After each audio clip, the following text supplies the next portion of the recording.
The meltdown I had on Christmas Day which caused my dad's wife to cry? The background starts with my mom dying.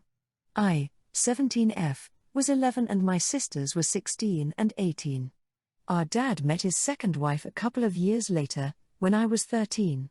The expectations for my relationship with her and my sisters were very different. My sisters were expected to be civil, but if they weren't close it was no big deal. But almost everyone, minus my sisters and minus my mom's family, expected me to see my dad's wife as some second mother or maternal/parental figure. They got married when I was 14. My dad's wife wanted me to divide Mother's Day between my sisters and maternal side with her. My sisters were not expected to do the same. But she would say she wanted to celebrate the day with her kid. She signed us up for mother/daughter things. She would get hurt when I didn't want to go and would never ask my sisters. I asked her before why she expected me to do these things with her, but she never invited my sisters. She said she was raising me and wanted to be a mother presence in my life, but they were grown. I told her, and my dad on separate occasions, that I didn't want or need and wouldn't accept someone else into that kind of figure. I was ignored. I had a small run-in with my sisters when Dad was getting married because I said he shouldn't and they said he should be allowed to move on and Mom would want him happy. When I explained what was going on, they realized why I was feeling that way. They tried talking to Dad, but it did no good. My dad's side of the family would all make comments that I was lucky to have another mother figure, or how I don't seem to give her the care and consideration she deserves. They would ask why I seemed to spend no time with her of my own free will, or why I was never loving toward her. My dad told me I should show her more love and affection, and he told me I made her feel left out when I didn't tell her stuff or when I made plans with others but not her. I know some people would love to have someone like this in their lives. But I want the same relationship my sisters have with her. But more is expected. So Christmas Day came and everyone was at our house for Christmas, minus my mom's family.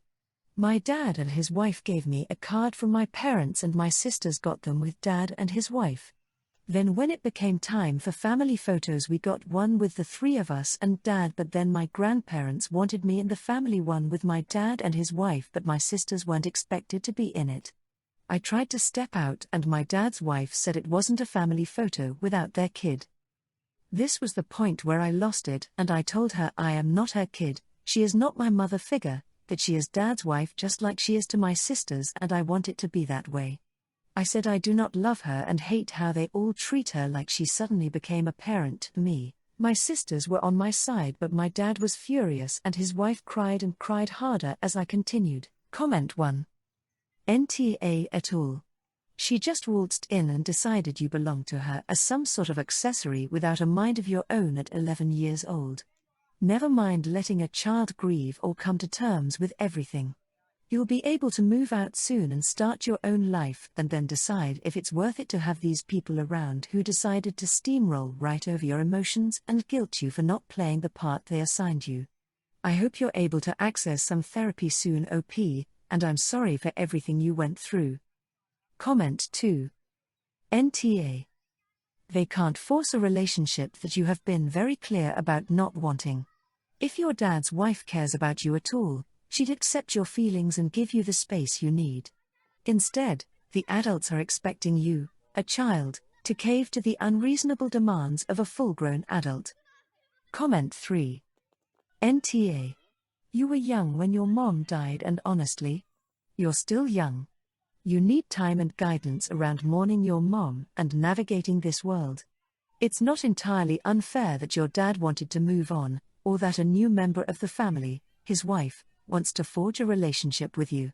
What seems really tough is how you and your sisters have been treated differently and how you're being pushed too hard to fall in line. The new family dynamic. You blew up. People do that. Hopefully it will be a signal to your dad and stepmother to take a step back and assess your needs, space, time, perhaps grief counseling, and meet them. Not depositing my Christmas check. For Christmas I, 29F, received a very generous check from my parents. I wasn't expecting it and they never spend this much on gifts, so it took me by surprise. Not to give exact numbers, but it was 4 digits. I was very grateful and thanked them for their generous gift. Everything was great, until the day after Christmas. My dad would come up to me multiple times and asked if I deposited the check. I told him that I would and that I could deposit it through my banking app. Well, the day goes on and I forget to deposit the check. The 27th comes along, I get home from work and my dad gets on me again and asks if I deposited the check. I told him no and he seemed annoyed and again told me to deposit the check. Well, as you can probably guess, the day ends with me again forgetting to deposit the check. Now it's today, the 28th, and my mom texts me while I'm at work asking if I deposited the check. I told her no and she must have told Dad because he started angrily texting me. I asked you to do something and you didn't do it. I'm so upset with you, OP, it's not even funny.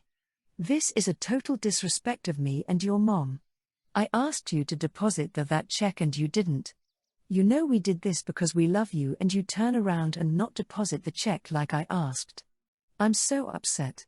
Just give me the check and I'll deposit it in your account if you're that lazy. Ungrateful. I was shocked when I read that while at work. And I'm not going to lie, it hurt a lot. I spent most of my lunch break in tears trying to think of a response. I love my dad a lot, but I felt like his anger was out of line and needlessly malicious. Unfortunately, while my dad is loving most of the time, he does have bouts of anger like this, like once a year, not often at all. He never gets physical or anything but is very loud. Eventually I texted him back saying, "Hi Dad, I'm sorry that this has made you upset. It's not that I'm ungrateful. I guess I just don't understand why this needs to be deposited right away. Especially since it hasn't even been a week since I received your very generous gift. I love you very much and I don't want this to damage our relationship. So I think it's no longer appropriate for me to accept this check. I'll give you the check back when I get home." I thought that was the best and most mature way to reply. Maybe he'll calm down. No. He replied back with this, "OP, when I tell you to do something, I want it done. When your mom asks you to do something, you do it. Now I want you to deposit that check today or I will disconnect your internet. We live in the same house. I ask for the simplest thing and you can't give that to me. I have my reasons for wanting the check cashed. You should honor my wish. As far as I'm concerned, this has damaged our relationship. I've since deposited the check like he asked, but I'm really confused. Am I really in the wrong here or is he blowing this out of proportion?" Comment 1. My parents have a money market investment account in which they can only have 3 withdrawals per month from it or they get penalized in some way. Sometimes my mom will write me a check from that account and ask that I deposit it in the month she writes it. If she knows she has other checks to write from that account next month, she doesn't want to exceed the number of transactions allowed. But she explains this to me so I know why it is important and why she's asking if I'll cash the check right away. She also says if I forget to just call her and ask if it's okay to cash it at a later time. Comment 2. He wants it cashed before the end of the year so it's on his taxes. Why he couldn't have just explained that to you, I really don't know.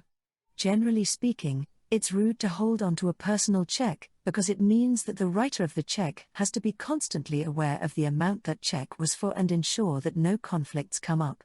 Basically, if he wrote you a $1,000 check, then he has to ensure that his account has $1,000 more than he would otherwise need every day until you cash it so that your check doesn't bounce and other important transactions aren't declined when you eventually do cash it. Comment 3. My parents also gave me a fat check for Christmas. I deposited it, through my mobile bank app, as soon as we were done opening presents. Why? Because my parents are old school and balance their checkbook. They were very generous to give me the money, and I didn't want to take even the slightest chance of misplacing that check. So YTA for not taking less than 5 minutes to give your parents a little peace of mind after they were so unexpectedly generous with you. Putting my niece in a white dress for my nephew's wedding. My nephew got married a couple months ago. It was a semi-casual wedding at the park. I am my sister's kid's guardian. She has 3 girls, 10, 5, 3, and 2 boys, 8 and 6. I wanted the kids to look nice for the wedding, so we went shopping. The boys both got new jeans and a nice shirt. The girls each picked out a dress. My youngest niece got a unicorn dress and wore fairy wings. My 5-year-old got a dress with the princesses and wore a big pink tiara. 10-year-old picked out a simple white dress with pink and yellow flowers.